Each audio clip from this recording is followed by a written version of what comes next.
दोस्तों, बकरी पालन का जो व्यवसाय है अच्छा व्यवसाय है, लेकिन बहुत ही परिश्रमिक भी है। जो बंधु भाई खेल खेल में बकरी पालन कर लेते हैं, उनका ये परीक्षा का घड़ी है, बरसात का घड़ी। अगर ये पास कर लिया तो हाफ ईयरली पास हो गए, और इसके बाद एनुअली फिर सर्दी का मौसम आने वाला है।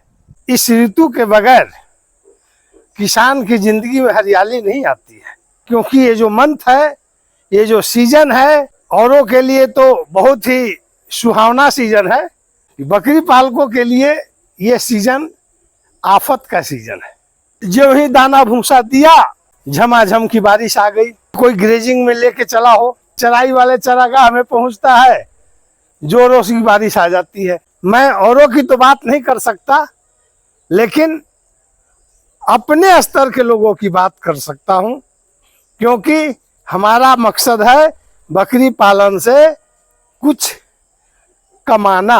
कहने का अर्थ ये है कि अपनी दाल रोटी प्रेम से चल जाए, बहुत है। हेरा फेरी के चक्कर में नहीं है।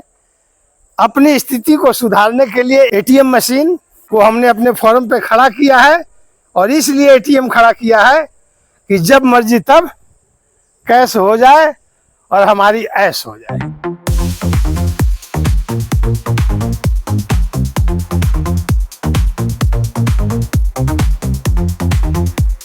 दोस्तों, मैं ओंकार तिवारी, बाबा गोट फार्म, महाबलीपुर से।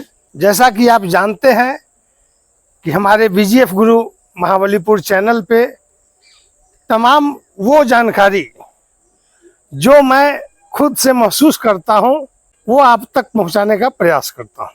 आज का ये वीडियो बहुत ही इम्पोर्टेंट है, खास करके बकरी पालकों के लिए, क्योंकि ये जो मंथ है, ये जो सीजन है, औरों के लिए तो बहुत ही सुहावना सीजन है। बरसात ऋतु का आगमन हो चुका है, और इस ऋतु के बगैर किसान की जिंदगी में हरियाली नहीं आती है।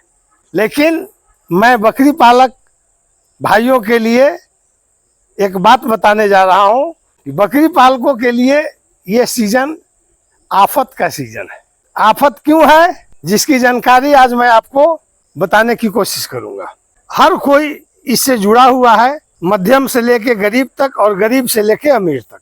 इस सीजन को हमने आफत का सीजन बकरी पालकों के लिए इसलिए कहा है कि जैसे कोई घटना दुर्घटना अचानक आ जाता है, ठीक उसी प्रकार इस बरसात के सीजन में बारिश कभी भी आ टपकता है। इसमें स्टॉल फीड से लेकर के ग्रेजिंग वाले सारे बकरी पालक बंधु भाई परेशान हो जाते हैं। बकरियों को ग्रेजिंग के लिए खोला ही हो, जब तक वो मझधार में पहुंचता है, चराई वाले चरागाह में पहुंचता है, जोरों से बारिश आ जाती है, तो न खाया न पिया न चरा, और सीधा भाग करके अपने बाड़े में पहुंच जाती है। अगर स्टॉल फीड की बात करते हैं, जो ही दाना भूसा दिया, झमाझम की बारिश आ गई। अगर बात यही खत्म हो जाती तो कुछ और बात थी। अभी तो यहाँ से पिक्चर शुरू हुआ है, ये तो टेलर था। आपकी बकरी बारिश में भीग गई, भूखी भी रह गई, खाना कम खाने से उनका अंदरूनी जो गर्मी है, ताकत है, उसमें क्षति पहुंचा। बारिश में भीग करके आई तो सर्दी जुकाम होने की संभावना। अगर आपका बाड़ा हवादार नहीं है, उसके अंदर भी उमस की गर्मी में जिन भाइयों का बाड़ा चार दीवारी का बना हुआ है, उसमें अंदर गैस बनेगा। रात को बकरियां उसमें यूरिन करेगी, पेशाब करेगी, पैखाना करेगी। अब वहां हवादार जगह नहीं है, तो वहां पर क्या होगा, अमोनिया गैस बनेगा। अगर 6-7 दिन लगातार बारिश हो गया तो समझ लीजिए उधर बकरी बीमार, उधर नमी से परेशान, पैर रखने का जगह नहीं, झाड़ू मारने में बनेगा नहीं, तो हो गई ना आफत आपके लिए। बरसात की तैयारी आप अभी से कर ले, कमर को कस ले। अब कमर कैसे कसना है, ये बात आप नोट कर ले। जो भाई अनुभवी है, उन्होंने तो अपनी लगाम कस ली होगी, लेकिन जो भाई अनुभवी नहीं है वो ध्यान देंगे, अपनी बकरियों का डिवार्मिंग जरूर कर ले। डिवार्मिंग के बाद ईटी प्लस टीटी का वैक्सीनेशन कर ले। बकरियों का डाइट प्लान बढ़ा दें, क्योंकि सूखा मौसम नहीं है। मौका मिला दबा के उनको डाइट प्लान दीजिए। जो अनाज आप 5 किलो देते थे वहां 6 किलो दे दीजिए, ताकि चटमंगनी पट ब्याह। कहने का मतलब ये है कि फटाफट खा पी करके फिट हो जाए। बाड़े की सफाई नित्य प्रतिदिन करे। चूना और उपले की राख यानी गोइठे की राख, हमारे यहाँ गोइठा भी बोलते हैं, कई जगह उपला बोलते हैं। आपके यहाँ अपनी भाषा में समझ सकते हैं कि गाय के गोबर से जो राख बनती है उस राख को इकट्ठा करें और चूने में मिलाए। 1 केजी चूना हो तो कम से कम 2 से 2.5 केजी गोबर की राख हो। इनको मिला करके 1 दिन बीच करके अपने बाड़े में छिड़काव जरूर कर दें, जिससे कि नमी भी कम होगा और अगर नमी रहेगा भी तो उसमें कीड़े उत्पन्न नहीं होंगे, बैक्टीरिया जल्दी वहां अपना असर नहीं दिखाएगा। बैठने के लिए बकरियों का तखत का व्यवस्था कर दें। चौकी या तखत इसलिए होनी चाहिए कि बरसात का सीजन है, जैसे ज्यादा बारिश होगी उतनी ही ज्यादा बकरियां आपकी जल्दी जल्दी पेशाब करेगी, मेंगनी करेगी, तो उससे जमीन में नमी बना रहेगा। तो बकरियां बैठेगी कहाँ? अगर बैठेगी नहीं तो फिर उनका पाचन क्रिया पे प्रभाव पड़ेगा, और जब पाचन क्रिया पे प्रभाव पड़ेगा तो फिर आपके फॉर्म पे इंट्रोटॉक्सिमिया का भी प्रभाव पड़ेगा। चाहे वो अफारे के रूप में हो, चाहे दस्त के रूप में हो, चाहे अपच के रूप में हो, या भूख कम लगने के रूप में हो, सर्दी जुकाम के रूप में हो, लेकिन उसका प्रभाव पड़ेगा। अगर बकरियां सुचारू ढंग से रेस्ट नहीं कर पाएगी तो उनके स्वास्थ्य पे प्रभाव पड़ेगा और वो बीमार पड़ेगी।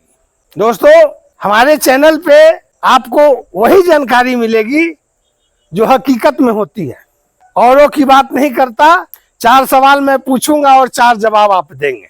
यहाँ तो अपना अनुभव, अपना काम और अपनी जानकारी आप तक पहुंचाने का मेरा कर्तव्य है। करना नहीं करना आपकी मर्जी। एक बात और वीडियो के माध्यम से मैं बताना चाहता हूं। कई लोगों का कमेंट आता है ये ओनली बकवास है। तो भैया अगर बकवास है तो आपसे हाथ जोड़ के निवेदन है कि आप अपनी आंख पे पट्टी बांध लें, कानों में रुई ठूस लें और मुंह पे कोई टेप चिपका लें, क्योंकि आपको बोलने का तमीज नहीं है तो फिर सोचने समझने की शक्ति ही नहीं है। दोस्तों, बकरी पालन का जो व्यवसाय है बहुत ही अच्छा व्यवसाय है, लेकिन बहुत ही परिश्रमिक भी है। जो बंधु भाई खेल खेल में बकरी पालन कर लेते हैं उनका ये परीक्षा का घड़ी है, बरसात का घड़ी। अगर ये पास कर लिया तो हाफ ईयरली पास हो गए, और इसके बाद एनुअली फिर सर्दी का मौसम आने वाला है। अगर ये दोनों सीजन आपने झेल लिया तो समझ लीजिए कि आप बकरी पालन करने में सफल हो सकते हैं। तो दोस्तों, ये आफत का सीजन आपके सामने आ चुका है। इस आफत से बचने के लिए अपनी तैयारी कर ले। खास करके वो भाई जो शेड हमारे जैसा बना रखे हैं, टूटा फूटा शेड जिनका हो, वो अपना प्लास्टिक से घर घेराव कर ले, ऊपर की मरम्मत कर ले, ताकि उनको बारिश से बचाया जा सके। ये जो जालीदार आपको दिख रहा है ये सब दिन सुखी रखेगा आपकी बकरियों को। सब दिन अच्छा है और सब दिन सस्ता है, क्योंकि बरसात में भी हवा जानी चाहिए, ताकि आपका जो है अमोनिया गैस इधर से हवा मारे उधर निकल जाए, उधर से हवा मारे उधर निकल जाए। सर्दी के दिन में भी हवादार होनी चाहिए। धूप का किरण का प्रभाव थोड़ा पड़ेगा तो अंदर से नमी कम होगा, बैक्टीरिया नहीं होगा, अमोनिया नहीं बनेगा। और गर्मी में तो बाहर ही बाहर है। बरसात के सीजन में हरा चारा काट करके भी लाते हैं तो आफ्टर 12 घंटे के बाद ही उस हरे चारे को आप अपनी बकरियों को दें। हरा चारा साबुत रूप में दे, ताकि अगर उस पर कोई कीड़ा मकोड़ा चिपका भी हो तो बकरियां उसे देख लेगी, नहीं खाएगी। अन्यथा कुट्टी मशीन में काट देंगे, चारा मशीन में अगर काट देते हैं तो समझ लीजिए कि वो कीड़ा भी टुकड़े टुकड़े में कट करके पिस जाएगा। ये मेरा मानना है, आप माने अथवा न माने। इस बरसात के सीजन में आप अपनी बकरियों को हरा चारा के रूप में 3-4 चीजें जरूर दें। पहला है नीम का पत्ती। नीम का पत्ती आप बरसात के सीजन में सप्ताह में 1 बार या 2 बार जरूर खिलाएं। दूसरा, मोरिंगा, जिसको सहजन भी बोलते हैं। सहजन का पत्ती सप्ताह में 1 बार जरूर अपनी बकरियों को खिलाएं, क्योंकि उसमें बहुत ज्यादा प्रोटीन, मिनरल्स, विटामिन सब कुछ है। तीसरा, अमरूद के पत्ते। और चौथा, गिलोय, नीम गिलोय भी जिसको बोलते हैं। बकरियों को सप्ताह में बारी बारी से थोड़ा या ज्यादा जितना आपसे हो सके जरूर खिलाएं। इससे आपकी बकरियां पूरे बरसात दस्त से बचेगी, सर्दी जुकाम से बचेगी, अपच भी नहीं होगा और भूख भी ज्यादा लगेगी। तो दोस्तों, हमारा उद्देश्य यही है कि हमारी बकरियां बीमार ही ना पड़े, उससे पहले हम सावधान हो जाएं। क्योंकि अब पछताए होत क्या जब चिड़िया चुग गई खेत। कहने का अर्थ ये है, बरसात के सीजन से पहले अगर हम सावधानी नहीं करते हैं और अगर खुदा न खास्ते हमारे बाड़े में इंटोटेक्सीमिया का असर हो जाता है, दस्त का असर हो जाता है, बुखार का असर हो जाता है, तो कहीं उस भोजन में जो खर्च हम करने वाले थे उससे ज्यादा खर्च आपका ट्रीटमेंट में होता है।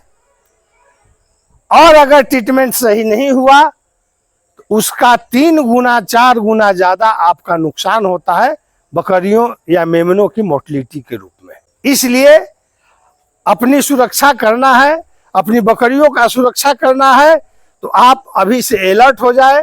क्योंकि अब लगे हाथ बरसात 4 महीने और इसके लगे हाथ फिर सर्दी 4 महीने, ये 8 महीना एक बकरी पालकों के लिए संघर्षपूर्ण समय है और संघर्ष ही जीवन है।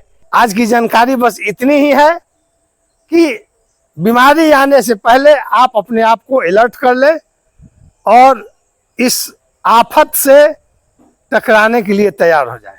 फिर मिलते हैं दोस्त किसी नई जानकारी के साथ। जय हिंद, जय भारत।